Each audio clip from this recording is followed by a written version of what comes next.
Au Togo, ils ont quitté la capitale il y a 40 ans pour s'installer en brousse dans une des régions les plus pauvres et les plus arides du nord du pays.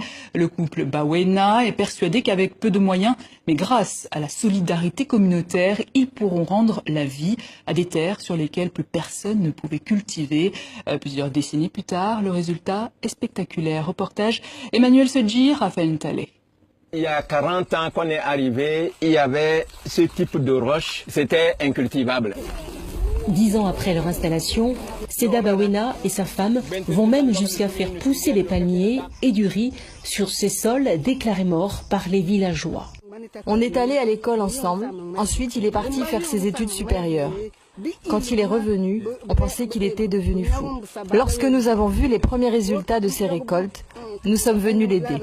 Aujourd'hui, grâce à lui, la terre nous nourrit. La pierre, qui avait toujours été un obstacle dans ce milieu, devient un atout. Pour la transporter, les Bawena s'appuient sur une vieille méthode de la localité, laisser de côté le travail communautaire. Un magasin naturel de cailloux à la portée de la population.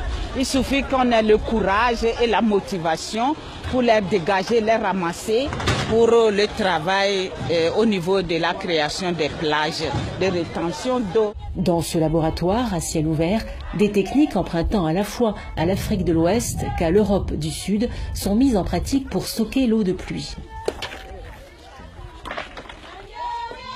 On a cassé les termitières dans la nature, ça fait du ciment naturel et on va remplir entre les cailloux dans le gabion. Le jour où le grillage peut se fissurer, l'argile des termites plus les cailloux auront eu le temps de former une termitière que l'eau ne peut pas ronger. Une trentaine de plages de rétention d'eau est construite sur l'éco-village de Natou. Tout est valorisé, rien ne se perd. Selon les Bawena, il y a tout sur place pour restaurer les sols. Je me forme personnellement et hors de moi, former aussi les gens tout autour de moi. Après avoir manqué d'eau pendant des années, près de 500 personnes d'une même communauté, rien qu'avec des pioches et leur force de travail, ont réussi à apprivoiser l'écoulement des eaux de pluie.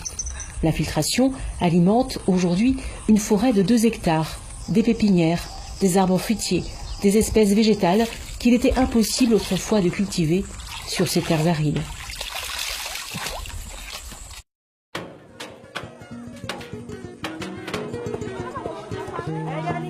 Notre objectif était de transformer la pauvreté en richesse. L'arrivée de Seda avec son idée de créer le SIDAP, l'accueil et l'appropriation de cette œuvre n'a pas été chose évidente.